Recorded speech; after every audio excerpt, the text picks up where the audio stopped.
Nearly 140 million Americans are currently sitting under the threat of severe winter storms. Watches, warnings, advisories have gone out for the southern United States, all the way up and across the East, basically from like Texas to DC and beyond. It's likely going to be a bad scene. You know, sometimes we get these huge, scary predictions, and then it turns out to be underwhelming. And I also realized that I'm in a very protected position right now in Portland, Oregon. It's like, 34 and chilly, and we're going to be nowhere near all of this terrible weather that's coming through. But reading up on the potential risks for the different bands, what kind of severe winter weather they may be experiencing starting tomorrow. The folks in blue are expected to get snow. The folks in pink are expected to get ice. Green is going to be an awful lot of rain. I'm particularly concerned about the folks in this pink belt here. I was just reading from the Weather Channel that there could be 2 to 3 inches of ice in that area in pink. And that's going to mean a lot of downed power lines, downed trees. It's going to be significant. And of course, reading about potentially what's going to be coming through for this huge section of the country and the kind of preparations that people are making. And I actually want to talk about some of those preparations in just a second. But I couldn't help but think about when we face conditions like this, how important it is for us to have those community connections. When you don't have internet, when your phones are out, when you are facing days and days without power, how much you have to lean on your neighbors, how vital those relationships are. And I'm not fear mongering. I'm not trying to scare people, and I'm not trying to be too melancholic here, but I keep thinking about the ways that the regime, MAGA in general, the last 6 years of our lives, the ways that COVID did so much to erode community in this country, like how polarized we are right now, how isolated we are right now, and how much more vulnerable that makes all of us to situations like winter storms, natural disasters. Oh gosh, like we are made for community. We're made to need each other, to depend on each other, to be stronger when we come together and pool our resources and we help each other. And how much of that the regime has sought to undermine, the far right in this country, Republicans have sought to undermine over the last several years, how much more precarious we all are. I think so often when we look at disaster preparedness, people think about stocking up on supplies, right? You got to have your generator. You got to have shelf-stable goods. You have to have, obviously ways to keep yourselves warm, firewood, what have you. Gotta have gas in your tank of your car. People think of stocking up on those material goods, and they don't think about stocking up on relationships. We see items that you can purchase as being a resource, but not so much relationships, not so much connection with other people. But when the shit hits the fan, when things get really, really difficult, it is those relationships that are the resource that we need. It is those relationships. It is other people that we need to help get us through those difficult times. And I am somebody still in 2026 in the United States, despite everything that we're going through, I am still somebody who believes that most people are good, that when we get into situations of dire trouble, that people will look out for each other, that when there is an emergency, people will go to often extraordinary lengths to provide for each other, to take care of each other, that we as human beings are built for connection. And I think we're seeing that play out in places like Minnesota. We're seeing that play out in so many corners of the United States right now, that like whatever the regime wants to tell us about how we're all selfish and that we will abandon each other to our own selfish pursuits, that it's survival of the fittest, like that's not how humans actually behave in difficult times. That's not actually how humans behave when we get in positions of crisis. Good people come out of the woodwork. Ordinary people take extraordinary measures to care for folks, people who are total strangers, but definitely people who they are in community with, that they are invested with, that they have relationships with.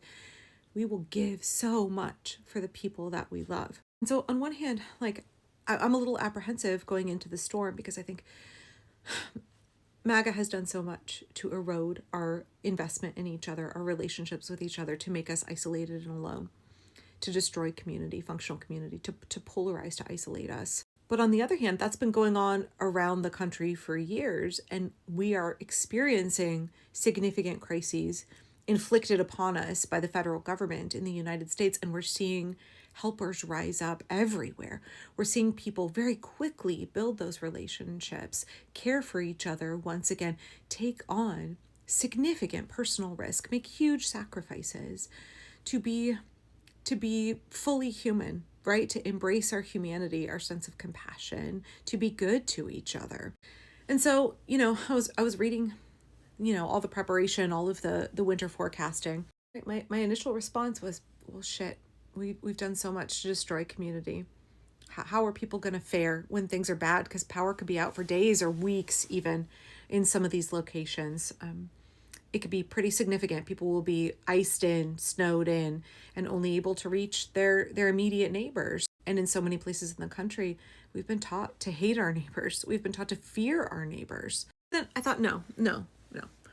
Look at the way that people are moving around this country and have been. Look at the ways that people are willing to do what is required of them in this moment to take care of the most vulnerable.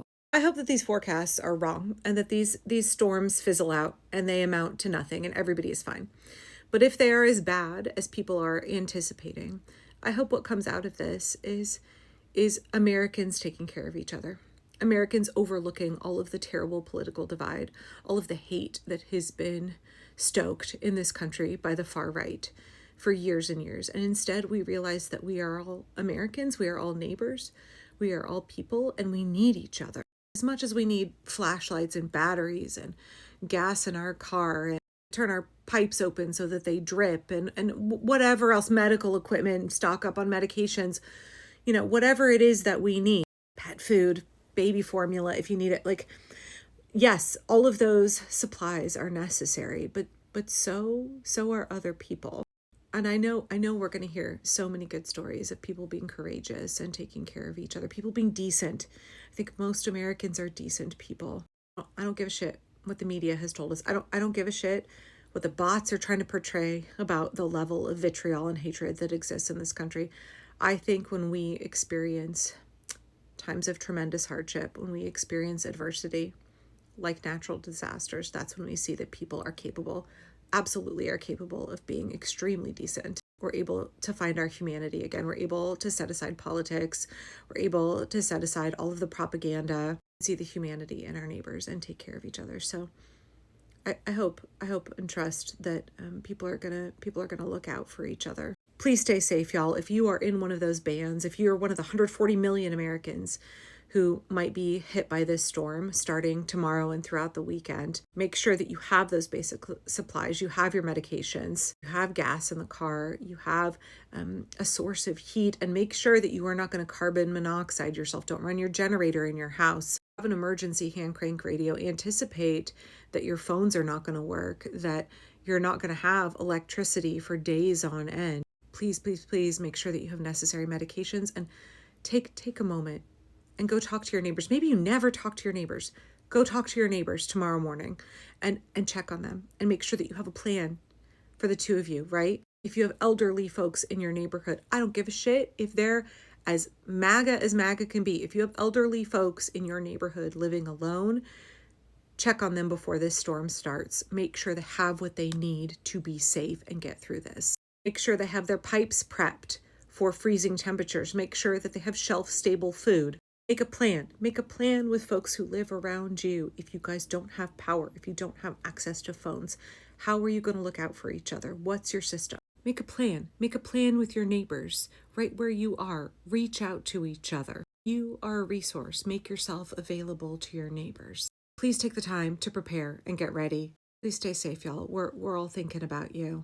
For all that divides us in this country, I can confidently say that everybody is thinking of the folks in this storm belt, hoping that people stay safe and warm and fed and protected and get through this. Please take care, y'all. Please take care.